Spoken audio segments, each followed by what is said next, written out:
South India shopping mall the wedding మంత్ర సరికొత్త wedding collection south India shopping mall.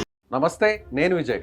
Operation Sindoor తాత్కాలికంగా ముగిసిందని పదే పదే ప్రధాని మోదీ చెప్తున్నారు. అలాగే పాకిస్తాన్ మీద మనం చేసినటువంటి అటాక్స్లో పాకిస్తాన్కి ఎంతవరకు నష్టం జరిగింది, అసలు ఏం జరిగింది, పాకిస్తాన్కి ఎంత నష్టం చేసాం, పాకిస్తాన్ తిరిగి కోలుకునే అవకాశం ఉందా డిఫెన్స్ విషయంలో, వీటి గురించి మాట్లాడదాం. మనతో పాటున్నారు రిటైర్డ్ ఆర్మీ ఆఫీసర్ కల్నల్ వివి రావు గారు. సార్ నమస్కారం.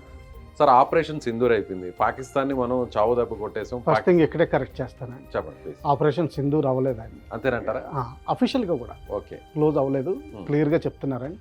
It is continue. అంటే ఎలా కంటిన్యూ అవ్వచ్చు, ఎలా కంటిన్యూ అవ్వచ్చు అంటే ఇంకా క్లోజ్ కాలేదని మోదీ గారు అదే చెప్తున్నారు, మిలిటరీ ఆఫీసర్స్ చీఫ్లు అందరూ కూడా అదే చెప్తున్నారు, ఇప్పుడు మీరు కూడా అదే చెప్తున్నారు. అంటే ఏంటి ప్రస్తుతానికి విరామం మాత్రమేనండి. అంటే ఏంటంటే మన ఎయిర్ ఫోర్స్ యాక్ట్ చేయట్లేదు, కానీ రెడార్స్ ఇవన్నీ యాక్టివ్గానే ఉంటాయి, గమనిస్తూనే ఉంటారు, ఇంటెలిజెన్స్ గ్యాదరింగ్ ఉండనే ఉంటుంది. బార్డర్ ఏరియాస్లో లైన్ ఆఫ్ కంట్రోల్ మీద ఆర్టిలరీ షెల్లింగ్ జరగట్లేదు, infantry weapons firing, cross firing బహుశా కొంతవరకు జరుగుతూ ఉంటాయి. ఇంకెందుకంటే మనం నేవీ వెనక్కి విత్డ్రా అయింది, బాంబే వెనక్కి వచ్చాం, కానీ వాళ్ళు సెయిల్ చేయడానికి ఎంతో సమయం పట్టదు, వాళ్ళు రెడీగానే ఉన్నారు ఎప్పటికప్పుడు. మనం 2 పాయింట్స్ రైజ్ చేసాం టాక్స్కి. ఒకటి ఏంటంటే పాకిస్తాన్ను టెర్రరిజంని వదిలేయాలి, టెర్రరిస్ట్ లీడర్స్ నేమ్స్ లిస్ట్ ఇచ్చాం అంతకుముందు, ఆ లిస్టు ప్రకారం ఉన్న వాళ్ళని మాకు హ్యాండ్ ఓవర్ చేయాలి, కొత్త లిస్ట్ కూడా ఇచ్చే ప్రసక్తి లేదు. రెండోది, ఒకళ్ళు ఇంకేమన్నా మాట్లాడితే పిఓకే ఎప్పుడు హ్యాండ్ ఓవర్ చేస్తారు, ఎలా హ్యాండ్ ఓవర్ చేస్తారు అన్నది రెండు స్పష్టంగా. కాశ్మీర్ విషయంలో చర్చలే లేవు, ఇంకా ఇన్వాల్వ్ అవ్వాల్సిన అవసరం అసలు ఏం చర్చలు లేవు, ఇండైరెక్ట్ గా ట్రంప్కి ఇచ్చేసినట్టే, నువ్వు ఇన్వాల్వ్ అయినా కూడా మేము ఒప్పుకోము అనే విషయాన్ని డైరెక్ట్ గా చెప్పేశారు. పాకిస్తాన్ ఏమంటుందంటే 3 పాయింట్లు, అంటే క్లియర్ కట్గా మనం చెప్పినట్టు స్పష్టంగా వాళ్ళు చెప్పలేదు. ప్రైమ్ మినిస్టర్ దగ్గర నుంచి ఓ మాటలు వస్తున్నాయి, DGISPR ఎవరైతే మెయిన్ స్పోక్స్మెన్ కింద మాట్లాడుతున్నారో ఆయన దగ్గర నుంచి కొన్ని భిన్న ప్రభావాలు సేమ్గా లైన్లో వస్తున్నాయి. ఒకటి ఏంటంటే టెర్రరిజం క్లోజ్ చేయాలంటున్నారు. వాళ్ళు ఏమంటున్నారు అంటే టెర్రరిజం అన్నది డిఫైన్ చేయలేదు, కానీ బేసికలీ బలూచిస్తాన్లో ఏం జరగకూడదని అడుగుతున్నారు అనమాట.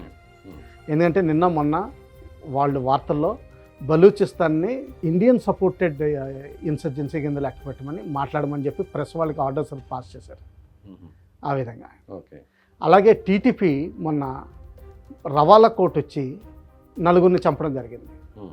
రవాలా కోర్టు అన్నది మన పిఓకేలో ఉంది, తర్వాత మన ఇండియన్ లైన్ ఆఫ్ కంట్రోల్కి చాలా దగ్గరలో ఉంది. ఎప్పుడు టీటీపీ ఇక్కడ ఆపరేట్ చేసేది కాదు, వాళ్ళు ఆఫ్ఘనిస్తాన్ బోర్డర్లో ఆపరేట్ చేసేవాళ్ళు. ఇదొకటి జరిగింది. తర్వాత మనం 7 టీమ్స్ని బయట దేశాలకి మన పాయింట్ ఆఫ్ వ్యూ ఎక్స్ప్లెయిన్ చేయడానికి పంపించాం. చాలా వరకు సక్సెస్ఫుల్ అయినట్టే. ఓకే, దేశాలు ప్రత్యక్షంగా మనకి డైరెక్ట్ సపోర్ట్ లేకపోయినా కానీ అట్లీస్ట్ మైండ్లో మాత్రం మన సైడే ఉన్నట్టు లెక్క పెట్టుకోవాలి. ఓకే, మోరల్ సపోర్ట్ ఉంది, మోరల్ సపోర్ట్. సో ఈ అటాక్లో సార్ అసలు పాకిస్తాన్ ఎంతవరకు నష్టపోయింది, మనం డైరెక్ట్గా విత్ ఎవిడెన్స్తో పాటు మీడియా ముందుకి చూపించడం జరిగింది, కానీ పాకిస్తాన్ అలా ఏం జరగలేదని చెప్తుంది. లేదు, నిజమే, చాలా సీరియస్గా అటాక్ చేసింది ఇండియా, కాబట్టే ప్రజల ప్రాణాలు ముఖ్యమే కాబట్టి సీజ్ ఫైర్కి ఒప్పుకోమని చెప్పాము అని చెప్పి పాకిస్తాన్ ప్రధాని ఓపెన్గా చెప్పారు. లేదు ఇండియాని మనం ఓడించామని ఒకసారి మాట్లాడతారు. అసలు పాకిస్తాన్ ఇచ్చే స్టేట్మెంట్లో ఎక్కడ కూడా క్లారిటీ లేదు. అసలు ఏంటి, ఎలా డ్యామేజ్ జరిగింది, పాకిస్తాన్ ఇప్పుడు కోలుకునే అవకాశం ఉందా యాజ్ పర్ డిఫెన్స్?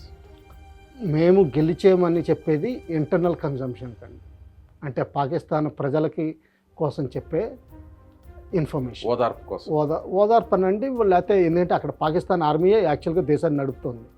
ఒకవేళ మేము ఓడిపోయామంటే, పాకిస్తాన్ ఆర్మీ ఓడిపోయిందంటే ఇంకా దేశం మిగలదు. ఆ విధంగా ఆల్రెడీ వాళ్ళకి ఇంటర్నల్ ప్రెషర్స్ PTI ద్వారా ఉన్నాయి, పాకిస్తాన్ తెహ్రీకే ఇన్సాఫ్ ద్వారా. ఆయన ఇంకా సీరియస్ చేస్తున్నాడు, ఇమ్రాన్ ఖాన్ జైల్లో ఉంది, పాలిగ్రాఫ్ టెస్ట్కి కూడా ఒప్పుకోలేదు ఆయన. సో ఆ విధంగా నడుస్తుంది. అలాగే బలూచిస్తాన్లో అక్కడ కొంచెం నడుస్తుంది, కొంతవరకు సింధులో కూడా ఆ 7 కనాల్స్ ఏదైతే చోలిస్తాన్ డెజర్ట్కి వస్తున్నాయో వాటి మీద వాళ్ళకు కూడా ఉద్యమం మొదలుపెట్టారు. టీటీపీ ఎలాగా కాకపోతే టీటీపీ ఉద్దేశాలు వేరండి. టీటీపీ ఏంటంటే మొత్తం పాకిస్తాన్ని షరియా కంట్రోల్లోకి తీసుకురావాలని చూస్తుంది, అంటే ప్యూర్ ఇస్లామిక్ దేశం ఇరాన్ ఎలాగుందో అలా చేద్దామని చూస్తుంది. ఇదంతా పాకిస్తాన్లో ఫండమెంటలిజం 1979లో మొదలైనప్పటి నుంచి 26-27,000 మద్రసాస్ రేజ్ అయినప్పటి నుంచి వాళ్ళలో ఇప్పుడు యూత్కి వచ్చేసారు అనమాట, అంటే డెసిషన్ మేకింగ్కి వచ్చేసారు. సో వాళ్ళు రేజ్ చేస్తున్నారు, వీళ్ళకి ఆఫ్ఘనిస్తాన్ గవర్నమెంట్ కొంచెం సపోర్ట్ ఉంది. ఆ విధంగా ఇంకా మిగతా విషయాలు చెప్తారా? ఎంత డ్యామేజ్ అయిందన్నది. వాళ్ళ main air base Pakistan capital దగ్గర, రాజధాని దగ్గర ప్రైమ్ మినిస్టరు, ఆర్మీ చీఫ్ వాడే ఎయిర్పోర్ట్, దాన్ని నాన్ ఆపరేషనల్ చేసామని. బహుశా దానికి టెక్నిక్స్ ఉంటాయని, క్విక్ సిమెంట్ ఉంటుంది, 24 గంటల్లో ఆరిపోగలిగే, స్టెబిలైజ్ అవ్వగలిగే సిమెంట్ ఉంటుంది, ఐరన్ ఉంటుంది. ఇవన్నీ చేసి వాళ్ళు స్టెబిలైజ్ చేయగలరు. కాకపోతే ఏంటంటే ఆ రోజు మాత్రం 11వ తారీఖున మాత్రం వాళ్ళు ఆపరేషనల్ చేయలేకుండా మనం చేసాం. సెకండ్ థింగ్ ఏంటంటే ఎక్కడైతే వాళ్ళ మెయిన్ న్యూక్లియర్ స్టోరేజ్ ఫెసిలిటీస్ అన్నీ యాక్చువల్లీ డిక్లేర్డ్ అయ్యాయి. వాళ్ళు ఎక్కడ పెట్టారు, ఏ ఏరియాలో ఉన్నాయి అన్నది వాళ్ళు డిక్లేర్ చేయాలి, మనము డిక్లేర్ చేసి చెప్తాం. ఆ ఏరియాస్ అన్నిటినీ యాక్చువల్గా మనం కొట్టడం కూడా అన్అఫీషియల్గా అన్ఎథికల్ అవుతుంది. అందుకనే డీజీఎంఓస్ దాంట్లో ఒప్పుకోలేదు బహుశా. కానీ వాటిని కూడా చాలా వరకు దెబ్బతీసేవాడిని. అఫీషియల్గా 11 ఎయిర్ ఫీల్డ్స్ అంటున్నాం, అన్అఫీషియల్గా 18 మొత్తం ఎన్ని ఉంటాయి సార్ పాకిస్తాన్లో ఎయిర్ ఫీల్డ్స్? పాకిస్తాన్లో ఉండవు 30-40 ఉంటాయి. 30-40 ఉంటాయి. అదే మన దేశంలో 200 పైన ఉన్నాయి, 200 పైన ఉంటాయి. అందులో కనీసం సగాటికి పైగా మనం డ్యామేజ్ చేసాం పాకిస్తాన్. డ్యామేజ్ అంటే రన్వే డ్యామేజ్ అవుతుంది, అది పెద్ద కొంతవరకు ఇబ్బంది పాక్షికంగా మనం. అంతేగాని కొన్ని కమాండ్ అండ్ కంట్రోల్ సెంటర్స్ అవుతాయి, అది ఎక్విప్మెంట్ కొని మళ్ళీ within 48 hours 72 hours war effort మీద చేయొచ్చండి, అది పెద్ద డ్యామేజ్ కాదు. కాకపోతే ఇది ఏంటంటే ఆ 72 hours అంటే 11th మార్నింగ్ మనకి ఎయిర్ సుపీరియారిటీ వచ్చేసినట్టు లెక్కండి. మనం ఎయిర్ సుపీరియారిటీ వచ్చేసింది అనుకోండి, మన గ్రౌండ్ ఫోర్సెస్ ఇంకా చొచ్చుకుపోతాయి. అంటే వాళ్ళకి మెయిన్ మనం ఒకటి గమనించాలండి, వాళ్ళకి ఈస్టర్న్ కారిడార్ అని ఒకటి ఉంటుంది, అదే వాళ్ళకి మెయిన్ నేషనల్ హైవే. ఇస్లామాబాద్ నుంచి కరాచీ వరకు సింధ్ నదికి తూర్పు ప్రాంతంలో ఉంటుంది. ఇది జనరల్గా 60 to 100 kilometers మన బోర్డర్కి ఉందండి. అంటే రహీమ్ యార్ ఖాన్ అన్నది బాగా దగ్గరలో ఉంటుంది, ఓన్లీ 40 kilometers అండి. సింధు నది దాటక్కలేదు, అంటే మన బ్రిడ్జ్లు వేయాల్సిన అవసరం లేదు. సో ఈ రోడ్డు డిస్రప్షన్ అయిందనుకోండి, మొత్తం పాకిస్తాన్ పోయినట్టే లెక్క. మనం దాన్ని సింధు నది క్రాస్ చేయాల్సిన అవసరం లేదు. సో ఆ విధంగా ఏంటంటే ఇటువంటి ఎయిర్ షిప్స్ జకోబాబాద్, రహీమ్ యార్ ఖాన్, సుకూర్, ఇవన్నీ ఆ నేషనల్ హైవే మీద ఉన్నాయి గుజరాత్లో. అవి డ్యామేజ్ చేసేవాళ్ళు. దానివల్ల ఏంటంటే వాళ్ళ ఎయిర్ డామినెన్స్ క్యాపబిలిటీ మొత్తం పోయిందండి. అంటే ఏంటంటే గ్రౌండ్ ఆపరేషన్స్ మనం స్టార్ట్ చేస్తే వాళ్ళు అడ్డుకోగలిగే స్థితిలో లేరండి ఆ రోజు 11వ. ఇక ఫైటర్ జెట్స్ కొన్ని పోయినా కానీ మిగతాయి ఉంటాయి కదండి, దానికి ఏం పెద్ద తేడా చేయదండి. ఏముందండి, ఇప్పుడు కోయంబత్తూరు నుంచి లేవదీయచ్చు ఫైటర్ జెట్స్. ఒకవేళ మన ఫార్వర్డ్ ఎయిర్ ఫీల్డ్స్ డ్యామేజ్ అయితే డెప్త్లోకి వెళ్తామండి. అవసరం వస్తే మనకున్న కెపాసిటీ ఏంటంటే బెంగళూరు నుంచి కూడా Su-30 విమానాలు తీసుకెళ్ళి మనం ఎయిర్ క్రాఫ్ట్ రీఫ్యూలింగ్ చేసుకునే కెపాసిటీ ఉంది. వాళ్ళకున్న ఎయిర్ ఫ్యూలింగ్ కెపాసిటీ ఒకటే విమానం ఉందండి, IL-76 ఉంది, రష్యా నుంచి తీసుకొచ్చారు. అది దాన్ని మనం ఆల్రెడీ కూల్చేసామండి. సో వాళ్ళ దగ్గర మన 7th, 9th మధ్యలో దాన్ని కూల్చేయడం జరిగింది. అంటే పాకిస్తాన్కి సంబంధించిన ప్రధానమైన ఫైటర్ జెట్స్ కావచ్చు, మీరు అన్నట్టు ఇప్పుడు ఏదైతే రీఫీలింగ్ సంబంధించిన వాటికి సంబంధించిన ఆ ప్లేన్స్ కావచ్చు, వీటిని డ్యామేజ్ చేసాం ప్రధానంగా రిపోర్ట్స్లో వస్తుంది అన్న దాని ప్రకారం దాదాపు 6 F-16s అండి. 6 3 J-10s చైనావి, కొన్ని అమెరికావి F-16, చైనావి J-17 1. సాబ్ అన్నది అది ఎయిర్ బోర్న్ వార్నింగ్ రాడార్, దాన్ని డిస్ట్రాయ్ చేసాం. IL-76 air to air refilling, అంటే విమానం కింద దిక్కుండా గాల్లోనే రీఫిల్ చేసేయచ్చు.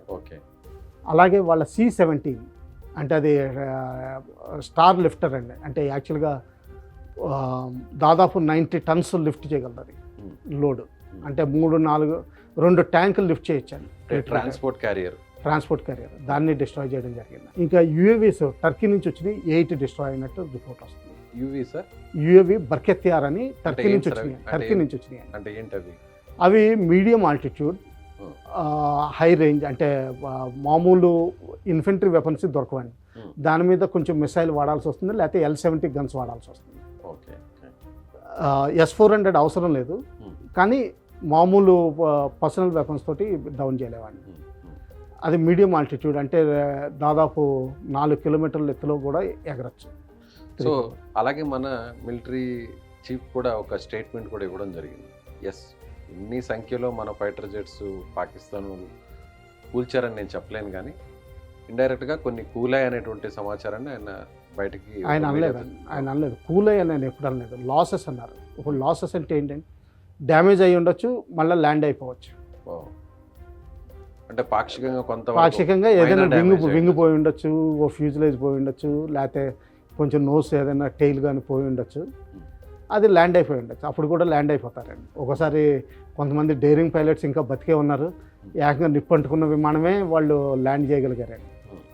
సో ఆ విధంగా ఉంటుంది. సో ఆయన ఎప్పుడు అంటే విమానాలు కూలిపోయినాయి అన్న మాట అనలేదు ఆయన.